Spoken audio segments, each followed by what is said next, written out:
L'invité de la matinale.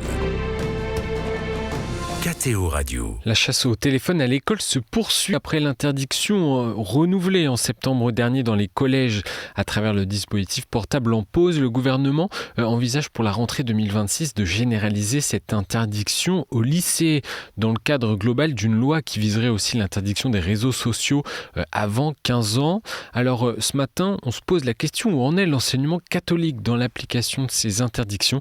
Michael Gac est notre invité ce matin. Bonjour. Bonjour. Merci d'être avec nous. Vous êtes en quelque sorte le monsieur numérique au secrétariat général de l'enseignement catholique. Tout d'abord, sur la volonté du pouvoir exécutif d'accélérer cette interdiction des téléphones à l'école, comment se positionne l'enseignement catholique ? Eh bien, c'est vrai que ce projet de loi pour généraliser l'interdiction à la rentrée au lycée, voilà, on la reçoit. On a déjà cette interdiction des téléphones dans les établissements depuis 2010, qui a été renforcée en 2018. Elle est déjà appliquée dans de nombreux établissements de notre réseau. Et les coups de pouce, entre guillemets, avec la pause numérique mise en place au collège en septembre dernier, et cet élargissement au lycée à la rentrée prochaine, voilà, il y a déjà des choses de mise en place en lien avec les établissements, les familles, les élèves. Et voilà, ce nouveau coup de projecteur sur l'élargissement est déjà d'une certaine manière mis en place dans nombre d'établissements. Donc l'enseignement catholique s'en saisit. Un mot sur l'utilité de cette interdiction des téléphones au collège et lycée. Alors, l'utilité, c'est vrai qu'on voit dans les établissements où le téléphone est déjà mis à l'écart pendant les temps de cours, une meilleure attention des élèves, un meilleur climat au sein de l'établissement. J'ai en écho comme ça plusieurs retours qui m'ont été faits de collègues ou de chefs d'établissement qui disent du coup dans la cour de récréation les jeunes lèvent la tête, se regardent, donc ils sont en relation entre eux. Ils ne sont plus forcément sur des réseaux sociaux numériques, mais dans un réseau social réel, les autres élèves. Depuis la rentrée dernière, donc tous les collèges sont censés mettre en place un dispositif amélioré, en tout cas qui empêche tout élève d'utiliser son téléphone dans l'établissement. Je dis censé car en tout cas, dans les collèges publics, il n'y a que 9% des établissements qui auraient mis en place un dispositif spécifique. Qu'en est-il dans les collèges de l'enseignement catholique ?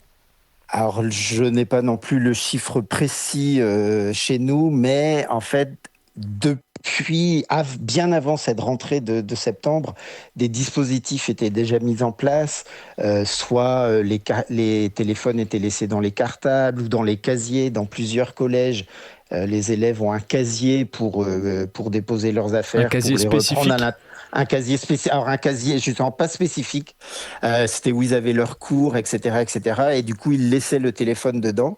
Mais c'est vrai que depuis la rentrée, on a eu plusieurs retours d'établissements qui se sont équipés de pochettes, des pochettes individuelles que les élèves ferment et passent du coup sur un point de fermeture magnétique à l'arrivée à l'établissement. Et le téléphone en ressort, du coup, en fin de journée, ils peuvent débloquer la pochette.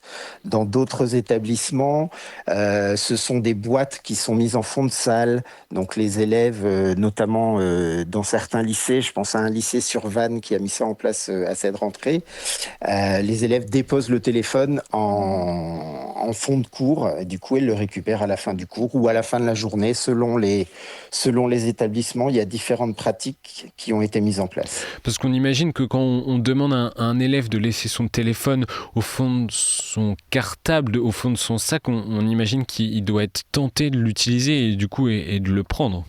Et voilà, il est éventuellement tenté de l'utiliser, mais la vigilance se fait aussi entre élèves, où certains vont dire « Ah bah, t'as oublié de mettre ton téléphone au fond de classe » ou « Il y a machin qui sort son téléphone ».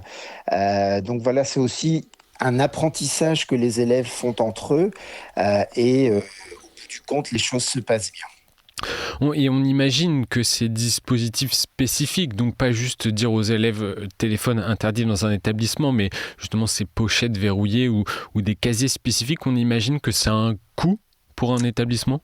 Ça a un coût pour un établissement. Alors, dans certains diocèses, certains départements plutôt, il y a pu avoir une participation du conseil départemental, y compris pour nos établissements, mais pas beaucoup. Donc, c'est un choix aussi de l'établissement, parfois en lien avec l'association des parents d'élèves, justement, d'équiper tel ou tel type. Et c'est vrai que les chefs d'établissement reçoivent de multiples sollicitations commerciales aussi sur notre équipement est mieux que l'autre, etc., etc. Donc, faut aussi trouver le bon dispositif, mais nos équipes dans les différents établissements ne manquent pas d'idées et parfois une simple chose toute bête, une caisse en plastique par exemple, peut stocker les affaires. Enfin voilà, il y a plein de solutions, plein de choses existent. Il n'y a pas forcément besoin de dépenser beaucoup d'argent.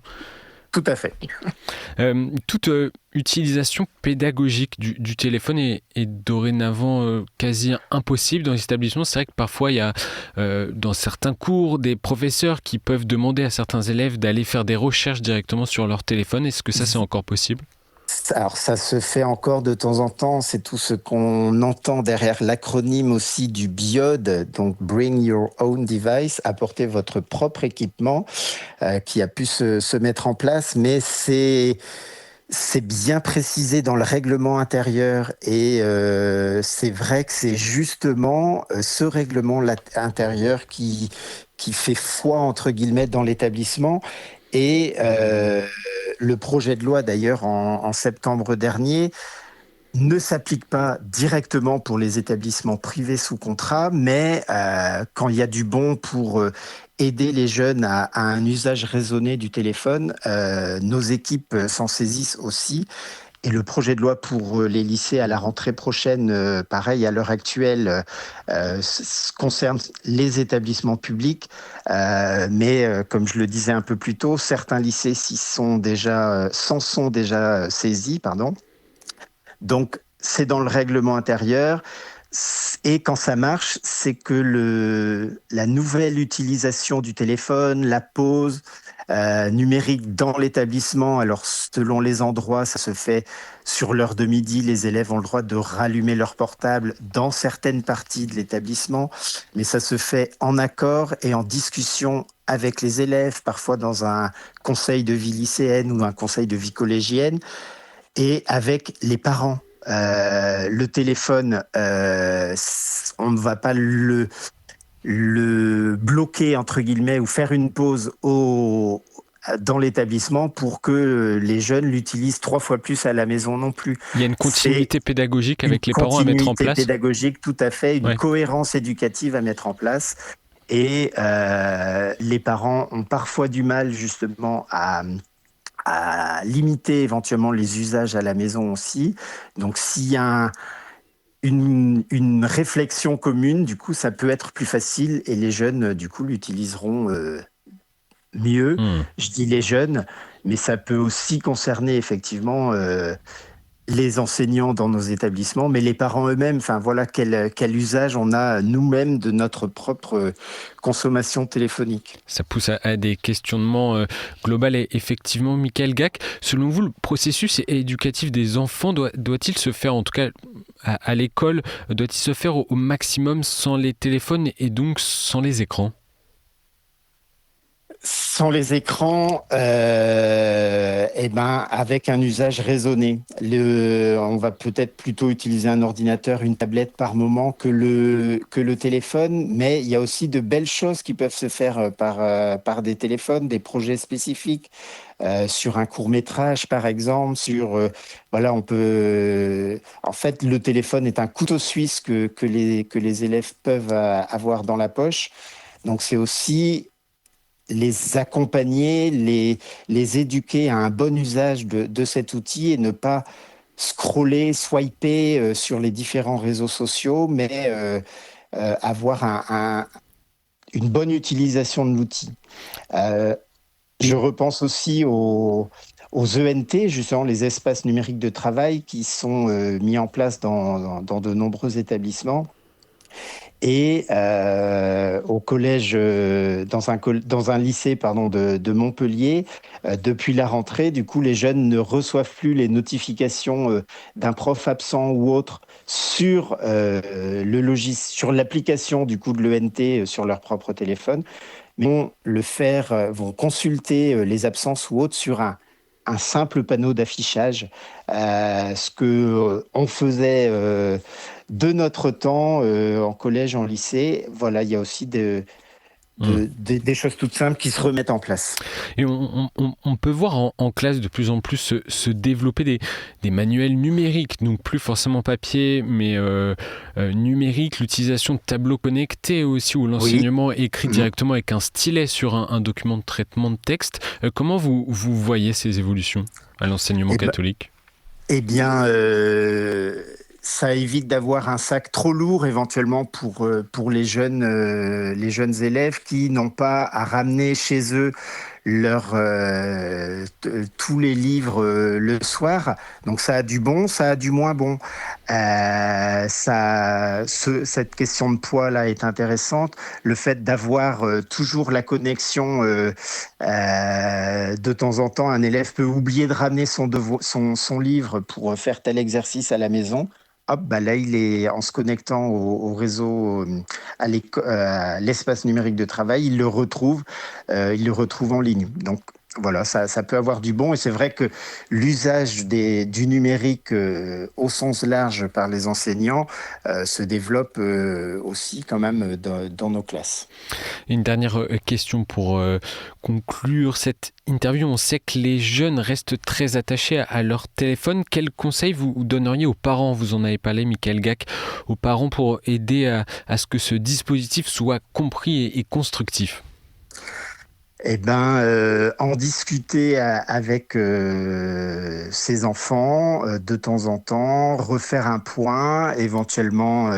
Moi, j'ai 3 adolescents à la maison. J'ai l'aîné qui demande régulièrement d'installer telle ou telle application. En discutant avec elle, on peut se dire pourquoi on est d'accord ou pourquoi on n'est pas d'accord sur telle ou telle application. En fonction de l'âge, enfin, c'est toute la question sur les réseaux sociaux, là justement, plutôt telle application et non à telle autre. Je ne vais pas les citer là, mais vous pensez très bien à quelle application on peut plutôt dire non. Voilà, c'est en discutant avec ses enfants au sein de la famille que l'on peut et regarder un peu ce qui s'y passe aussi quand même pour savoir de quoi il en retourne. Ne pas dire non parce que c'est non, mais voilà, parce que on pense que ça va pas te faire grandir, etc., etc. Donc aussi nourrir le dialogue et la réflexion au sein de la famille. Merci beaucoup, Michael Gack, d'avoir été avec nous ce matin. Avec plaisir. Bonne journée.